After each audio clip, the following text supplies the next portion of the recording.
ರಾಜ್ಕುಮಾರ್ ಅಭಿಮಾನಿಗಳ ವಿರುದ್ಧ ಈಗ ಚೇತನ್ ಕೆರಳಿದ್ದಾರೆ. ಧಮ್ಕಿ ಬೆದರಿಕೆ ಹಾಕಿದ್ದಾರೆ ಅಂತ ಹೇಳಿ ಕಾನೂನು ಸಮರಕ್ಕೆ ಸಿದ್ಧತೆಯನ್ನ ನಡೆಸಿಕೊಳ್ಳಲಾಗ್ತಾ ಇದೆ. ಆಪ್ತರ ಜೊತೆ ಸೇರಿ ಕಾನೂನು ಹೋರಾಟವನ್ನ ಮಾಡ್ತೇವೆ. ಅಭಿಮಾನದ ಹೆಸರಲ್ಲಿ ದಬ್ಬಾಳಿಕೆ ಮಾಡೋದು ಖಂಡಿತವಾಗ್ಲೂ ಸಹಿಸಲ್ಲ.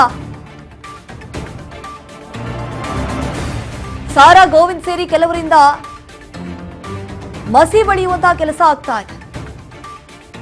ಅಭಿಮಾನದ ಹೆಸರಲ್ಲಿ ದಬ್ಬಾಳಿಕೆ ಮಾಡೋದು ಇಷ್ಟರ ಮಟ್ಟಿಗೆ ಸರಿ, ಯಾರನ್ನೂ ನಾವು ಸಹಿಸಲ್ಲ. ಸಾರಾ ಗೋವಿಂದ್ ಸೇರಿ ಕೆಲವರಿಂದ ರಾಜ್ ಅವರ ಹೆಸರಿಗೆ ಮಸಿ ಬಳಿಯುವಂತಹ ಹುನ್ನಾರ ಆಗ್ತಾ ಇದೆ. ನಾವು ಅಣ್ಣವರಿಂದ ಕಲಿತು ಸೌಜನ್ಯದಿಂದ ಮಾತನಾಡಿದ್ದೇವೆ. ಎಲ್ರಿಗೂ ಕೂಡ ಅಭಿವ್ಯಕ್ತಿ ಸ್ವಾತಂತ್ರ್ಯ ಇದೆ, ಅಭಿಪ್ರಾಯ ಕೂಡ ಹೇಳ್ತಾರೆ. ನನ್ನ ಪೋಸ್ಟ್ಗೆ ನಾನು ನಿಲ್ತೇನೆ, ಅದರಲ್ಲಿ ವಿಚಾರ ಕೂಡ ಇದೆ. ಅಣ್ಣವರ ಸಮಾಧಿ ಬಗ್ಗೆ ತೆಗೆದಿದ್ದಂತಹ ಆಕ್ಷೇಪವನ್ನ ಈಗ ಚೇತನ್ ಅವರು ಸಮರ್ಥಿಸಿಕೊಂಡಿದ್ದಾರೆ. ಜಮೀನು ಕೊಡೋದನ್ನ ಅಣ್ಣವರೇ ವಿರೋಧ ಮಾಡ್ತಾ ಇದ್ರು. ನಮ್ಮ ವಿಚಾರ ಸರಿಯಾಗಿದೆ, ಪ್ರಚಾರಕ್ಕಾಗಿ ನಾವು ಮಾಡ್ತಾ ಇಲ್ಲ, ನಾನು ಅಣ್ಣವರ ಅಭಿಮಾನಿ ಇದ್ದೇನೆ, ಜಮೀನು ನೀಡಿದ್ದು ಸರಿಯಲ್ಲ ಅಂತ ಹೇಳಿ ಈಗ ಸಮರ್ಥಿಸಿಕೊಳ್ತಿದ್ದಾರೆ. ಮಸಿ ಬಳಿಯುವಂತಹ ಕೆಲಸ ಆಗ್ತಾ ಇದೆ ಸಾರಾ ಗೋವಿಂದ್ ಅವರಿಂದ. ಇದನ್ನ ನಾನು ಖಂಡಿತವಾಗ್ಲೂ ಕೂಡ ಸಹಿಸಲ್ಲ ಅನ್ನುವಂತಹ ಆರೋಪ ಚೇತನ್ ಅವರದ್ದು. ರಾಜ್ಕುಮಾರ್ ಅಭಿಮಾನಿಗಳ ವಿರುದ್ಧವಾಗಿ ಈಗ ಚೇತನ್ ಕೆರಳಿ ಕೆಂಡವಾಗ್ಬಿಟ್ಟಿದ್ದಾರೆ. ಈಗ ಯಾರೆಲ್ಲ ಆತನಿಗೆ ಧಮಕಿ ಹಾಕಿದ್ರು, ಬೆದರಿಕೆಯನ್ನ ಒಡ್ಡಿದ್ರು,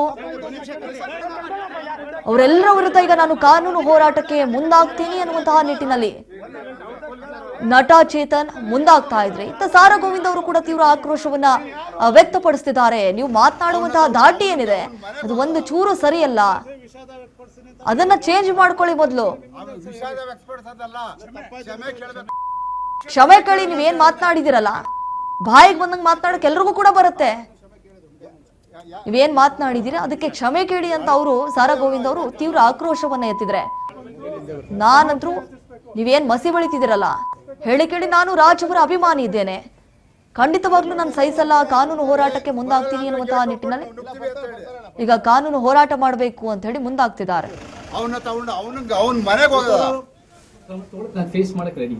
ಬಟ್ ನಾವು ಕೆಲವು ಜನ ಅವ್ರ ರೀತಿಯಲ್ಲಿ ಅವರೇ ಎಲ್ಲ ಹೈಜಾಕ್ ಮಾಡ್ಬಿಟ್ಟು ನಾವೇ ಒಂದು ರೀತಿ ರಕ್ಷಕರಂತ ಹೇಳ್ಕೊಂಡಿರೋರು ಅವರು ಬಂದು ದಬ್ಬಾಳಿಕೆ ಮಾಡೋದು ಅದು ಪ್ರಜಾಪ್ರಭುತ್ವ ಅಲ್ಲವೇ ಅಲ್ಲ.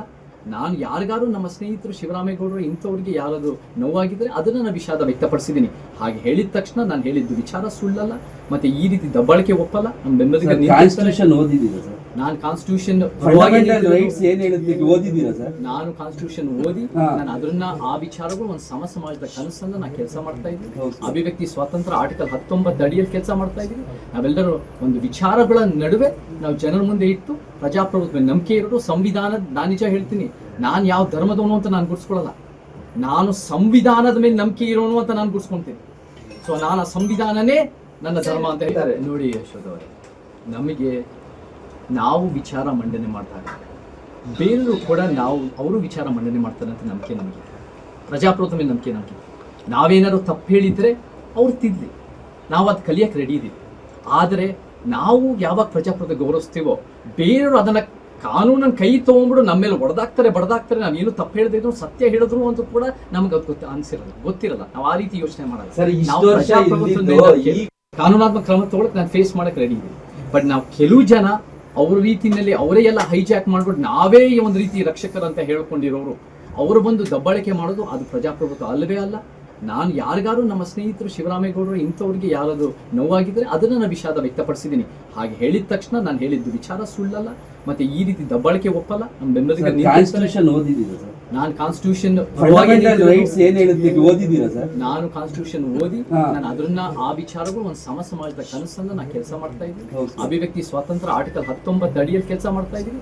ನಾವೆಲ್ಲರೂ ಒಂದು ವಿಚಾರಗಳ ನಡುವೆ ನಾವು ಜನರ ಮುಂದೆ ಇಟ್ಟು ಪ್ರಜಾಪ್ರಭುತ್ವ ನಂಬಿಕೆ ಇರೋದು ಸಂವಿಧಾನದ, ನಾನು ನಿಜ ಹೇಳ್ತೀನಿ, ನಾನು ಯಾವ ಧರ್ಮದವನು ಅಂತ ನಾನು ಗುರ್ಸ್ಕೊಳ್ಳಲ್ಲ, ನಾನು ಸಂವಿಧಾನದ ಮೇಲೆ ನಂಬಿಕೆ ಇರೋನು ಅಂತ ನಾನು ಗುರ್ಸ್ಕೊಂತೀನಿ.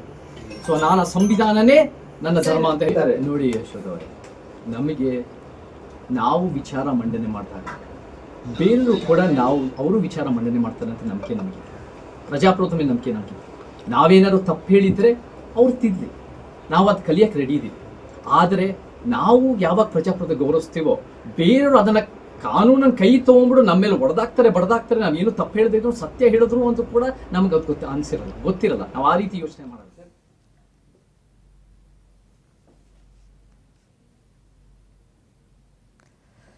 ಎಸ್, ಇದ್ರ ಬಗ್ಗೆ ಮತ್ತಷ್ಟು ಮಾಹಿತಿಯನ್ನು ಕೊಡ್ತಾರೆ ನಮ್ಮ ಪ್ರತಿನಿಧಿ ರವಿಚಂದ್ರ. ಈಗ ಫೋನ್ ಸಂಪರ್ಕದಲ್ಲಿ ಜಾಯ್ನ್ ಆಗಿದ್ದಾರೆ. ಎಸ್ ರವಿಚಂದ್ರ, ಈಗ ಕೆಲವೊಂದಿಷ್ಟು ಆರೋಪಗಳನ್ನ ಚೇತನ್ ಮಾಡ್ತಾ ಇದ್ರೆ ಅದಕ್ಕೆ ಸಾರಾ ಗೋವಿಂದ್ ಅವರು ಕೂಡ ಆಕ್ರೋಶವನ್ನ ವ್ಯಕ್ತಪಡಿಸುತ್ತಿದ್ದಾರೆ. ಅಂದ್ರೆ ಕಾನೂನು ಹೋರಾಟಕ್ಕೆ ಮುಂದಾಗ್ತೀನಿ ಅನ್ನುವಂತಹ ನಿಟ್ಟಿನಲ್ಲಿ ಚೇತನ್ ಅವರು ಕೂಡ ಮುಂದಾಗ್ತಿದ್ದಾರೆ. ಇದ್ರ ಬಗ್ಗೆ ಹೆಚ್ಚಿನ ಡೀಟೇಲ್ಸ್ ಅನ್ನ ನೀಡ್ತಾ ಹೋಗೋದಾದ್ರೆ. ಎಸ್ ದೀಪ, ಈಗಾಗಲೇ ಏನು ಚೇತನ್ ಅವರು ನಿನ್ನೆ ಕೂಡ ಕ್ಷಮೆಯಾಚನೆ ಮಾಡಿದ್ರು. ಅದರ ಮಧ್ಯದಲ್ಲಿ ಏನು ನಾವೆಲ್ಲ ರಾಜ್ಕುಮಾರ್ ಅಭಿಮಾನಿಗಳು ನಾ ಕ್ಷಮೆಯಾಚನೆ ಮಾಡ್ತೀನಿ, ಅಭಿಮಾನಿಗಳಿಗೆ ಏನೋ ತೊಂದರೆ ಆಗಿದ್ರೆ ನೋವು ಉಂಟಾಗಿದೆ ಅಂತ ಕೇಳಿದ್ರು. ಆದ್ರೆ ಏನು ಸಾರಾ ಗೋವಿಂದ ಅಂತ ಕೆಲವರು ರಾಜಕುಮಾರ ಅಭಿಮಾನಿಗಳ ಹೆಸರು ಹೇಳ್ಕೊಂಡು ಅವರ ಏನೋ ಹೆಸರಿಗೆ ಧಕ್ಕೆ ಬರುವಂತ ಮಾತನಾಡಿದರೆ, ಮಹಿಳಾ ನಿಂದನೆ ಮಾಡಿ ರಾಜ್ಕುಮಾರ್ ಅಭಿಮಾನಿಗಳ ಹೆಸರಿಗೆ ಮಸಿ ಬರೀತಾ ಇದಾರೆ ಅಂತ ಕೂಡ ಈಗೇನು ಚೇತನ್ ಅವರು ಕೂಡ ಆರೋಪ ಮಾಡ್ತಾ ಇದಾರೆ. ಯಾಕಂದ್ರೆ ನಿನ್ನೆ ಕ್ಷಮೆಯಾಚನೆ ಮಾಡಿದ್ರು, ಕೆಲವರೆಲ್ಲ ಹೋರಾಟಗಾರರು ಬಂದು ಕ್ಷಮೆಯಾಚನೆ ಕೂಡ ಕೇಳ್ಕೊಂಡಿದ್ರು, ನಾನು ಡಿಲೀಟ್ ಮಾಡ್ತೀನಿ ಪೋಸ್ಟ್ ಅಂತ ಏನೋ ಹೇಳಿಕೆ ನೀಡಿದ್ರು.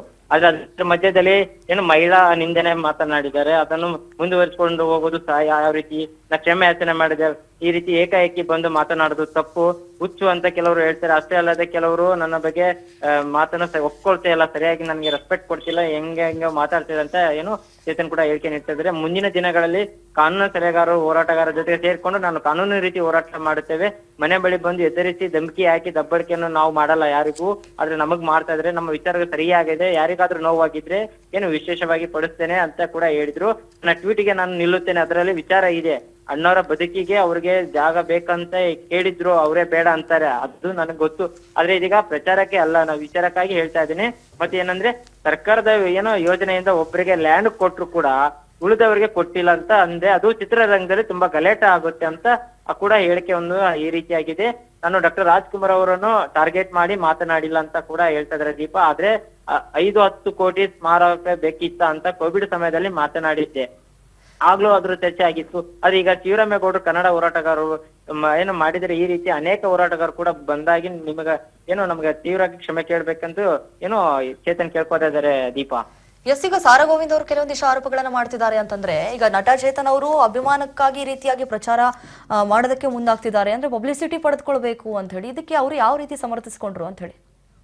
ದೀಪ ಏನಂದ್ರೆ ಅವರು ನಾನು ಪಬ್ಲಿಸಿಟಿಗಾಗಿ ನಾನು ಏನು ಈ ತರ ಪ್ರಸ್ತಾಪ ಮಾಡ್ಕೋತಾ ಇಲ್ಲ, ನಾನು ಅದ್ರಲ್ಲಿ ಕೇಳಿರೋ ಒಂದು ಪಾಯಿಂಟ್ ಇದೆ, ಅದ್ ಯಾಕೆ ಏನೋ ಅನ್ನೋರ್ಗೆ 2.5 ಎಕರೆ ಕೊಟ್ರು ಅಂತ ಹೇಳಿದ್ದೆ. ಅದ್ರ ಹಿಂದೆ ಬೇರೆ ರೀತಿ ಅರ್ಥ ಇದೆ. ಎಷ್ಟು ಕೆಲವರು ಏನೋ ಕೆಲವರು ಕಲಾವಿದರಿಗೆ ಜಾಗ ಸಿಗ್ತಲ್ಲ, 100-500 ಸಿನಿಮಾ ಮಾಡಿರ್ತಾರೆ ಅಂತ ಕಲಾವಿದರಿಗೆ ಒಂದೇನೋ ಅವ್ರಿಗೆ ಸರಿಯಾಗಿ ಜಾಗ ಸಿಗ್ತಿಲ್ಲ, ಅನ್ನೋರಿಗೆ ಕೊಟ್ಟಿದ್ದಾರೆ, ಓಕೆ ಅದೇನ್ ತಪ್ಪಲ್ಲ.